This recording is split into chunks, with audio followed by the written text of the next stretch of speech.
Okay. Ravi గారు, చెప్పండి. Actually ఇప్పుడు కొన్ని సినిమాలకి చెన్నైలో థియేటర్స్ ఇవ్వట్లేదు తెలుగు సినిమాలకి అనేది ఉంది. బట్ ఇక్కడ చూస్తే మనకి ఏ మూవీ అయినా కూడా థియేటర్స్ ఓపెన్గానే ఇస్తారు.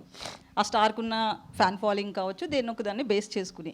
దీనికి ఏం చెప్తారు? కొంతమంది అక్కడ మనకి మన మూవీస్కి థియేటర్స్ రావట్లేదు అనేది ఒక నెగిటివ్ టాక్ కూడా ఉంది. ఎందుకంటే దివాళీకి మనకి ఇక్కడ చాలా మూవీస్ వస్తున్నాయి. సో దాని గురించి అలా ఏమి ఉండదండి. ఇప్పుడు Diwali is the biggest festival in Tamil Nadu. Okay. అక్కడ కంపారిటివ్గా మనకన్నా థియేటర్స్ నెంబర్ తక్కువ. థియేటర్స్ మనకి 1800 ఎంత ఉన్నాయి, అక్కడ ఉన్నాయి 600 700 ఇఫ్ ఐఎమ్ రైట్, లేకపోతే మ్యాక్సిమం 800 ఉంది. సో ఇప్పుడు ఒకటేనండి, ఇప్పుడు సినిమాలన్నీ రిలీజ్ అవుతాయి. ఒకటేమో X number of theatres YZ అలా క్యారీ చేస్తున్నాయి అన్ని సినిమాలు.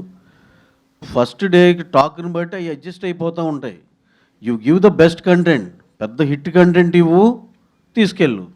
అంతేగాని ఊరికి నేను థియేటర్లు రావట్లేదు అవన్నీ, that is not like that.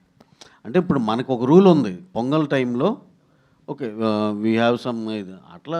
ఇప్పుడు ఇది అంతా అందరికి ఓపెనే కదా, that is not like that. ఇప్పుడు మనం ఎవరిని అలా ఆ విధంగా బ్లేమ్ చేయొద్దు.